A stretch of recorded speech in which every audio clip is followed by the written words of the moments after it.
শুভ সকাল আমার প্রিয় বন্ধুরা, তোমরা সবাই কেমন আছো? আশা করছি যে যেখানে আছো ভালো আছো, সুস্থ আছো। আর তোমাদেরকে আমার ব্লগ চ্যানেলে অনেক অনেক ভালোবাসা ও সাদর আমন্ত্রণ।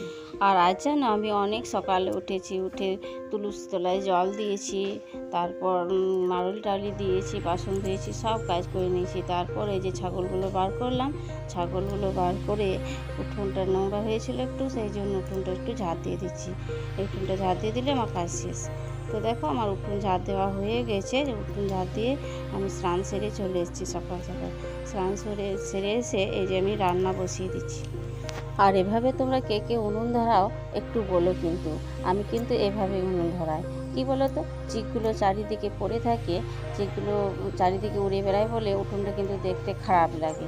সেই জন্য সেই চিকগুলোকে এক জায়গায় জড়ো করে উনুনটা ধরিয়ে নিই। আর উনুনও কিন্তু খুব সুন্দর ধরে, কেরোসিন তেলটাও লাগে না, উনুনটাও খুব সুন্দর ধরে। দেখো উনুনটা কত সুন্দর ধরে গেছে। আর আমি ভাতের হাঁড়ি বসিয়ে দিয়েছি, আর এদিকে আমি চাল আলু ধুয়ে এনে হাঁড়িতে দিয়ে দিলাম। আজ বেশি কিছু রান্না করব না গো, কালকে মাছের টক আছে, আর আজকে চাল আলু দিয়ে দিলাম, আলুটা মাখা করব আর মাছের টক। তো চলো আমি রান্নার গ্যাসের কাছে চলে যাই। আর তারা আছে বলে দেখো গ্যাস ধরিয়ে দিলাম, না হলে কিন্তু আমি উনুনেই রান্না করি। তোমরা সবাই দেখেছো উনুন থাকতে আমি গ্যাস কিন্তু ধরাই না। উনুন যখন ধরাই তখন উনুনেই পুরোটাই রান্না করি, আর না হলে গ্যাসে রান্না করি। যাই হোক কিছু একটা করি, মানে আমি গ্যাসে কম রান্না করি। তো দেখো আমি চলে এসেছি এখানে, আমি পেঁয়াজ আর লঙ্কা ভেজে নিচ্ছি আলুটা মাখা করার জন্য। আর তোমাদেরকে তো বললামই যে মাছের টক আছে, এই আলু আর পেঁয়াজ ভেজে নিয়ে রেখে দেবো আর কি, মানে আলুটা মেখে রেখে দেবো। আর আমিও একটু ভাত খেয়ে বাইরে বেরোবো আর কি কাজে। তো চলো আমি আলুটা মেখে নিয়ে খাওয়া দাওয়া করে নিই, তারপর আবার তোমাদের সাথে দেখা করছি। আর দেখো তোমাদেরকে আমি কি দেখাচ্ছি, তোমরা ভাবছো এটা আবার কি দেখাচ্ছি। এটা হচ্ছে সেই যে যাত্রাপালা তোমরা দেখেছিলে, সেই তখনকার একটা ক্লিপ আমি এটা রেখে দিয়েছিলাম।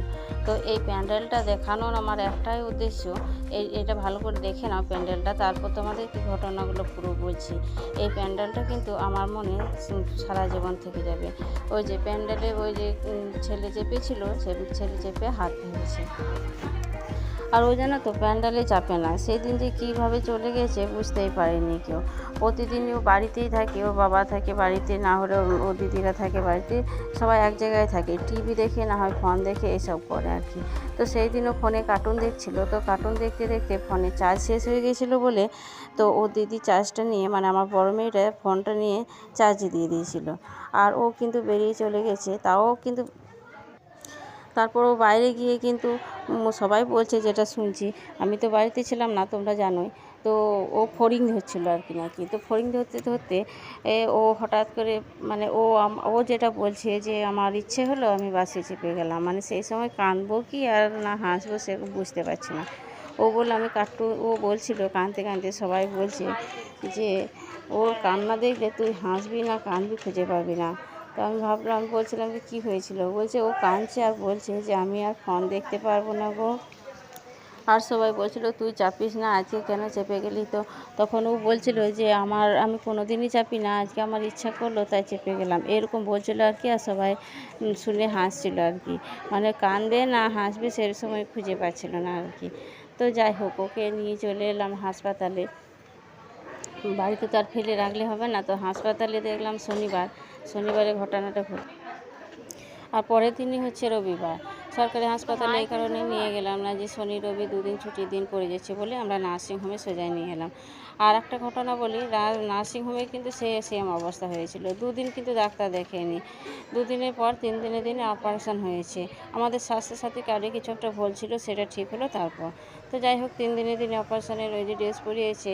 আর ও না ছোটো, ও এত স্ট্রং ছিল, সবাই নার্স ডাক্তার তারপর সুইপার সবাই বলছিল বাচ্চাটা দেখো, বাচ্চাটার মনে কোনো ভয় নেই। যাই হোক আমিও কোনো কিছু বলি নাই, ভয় দেখায় মানে কিছু বলি না যাতে ও ভয় না পায় সেই জন্য। তো যাই হোক দিনে এই যে অপারেশনটা হয়ে গেল, আর অপারেশনটা করার পরে এত কান্নাকাটি করেছে আর এত ভুলভাল বকেছে, মানে বলে বোঝাইতে পারবো না। আমি যখন বলছিলাম যে তোর বাবা নিচে আছে ফোনটা লাগিয়ে দিয়ে কথা বল, তখন ও একটা কথা আমাকে বলছিল যে আমি কারোর সাথে কথা বলবো না, তুমি পারলে আমার ভগবানের সাথে কথা বলিয়ে দাও। আমার এত ব্যথা কেন, আমার এত কষ্ট কেন, আমি ভগবানকে জিজ্ঞেস করবো। সত্যি সেই কথাগুলো মনে পড়লে আমার আজও চোখে জল আসে।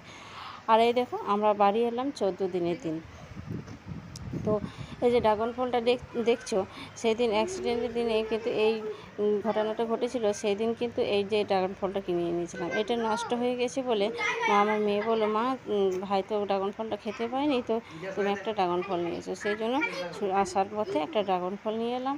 আর এটা নষ্ট হয়ে গেছে।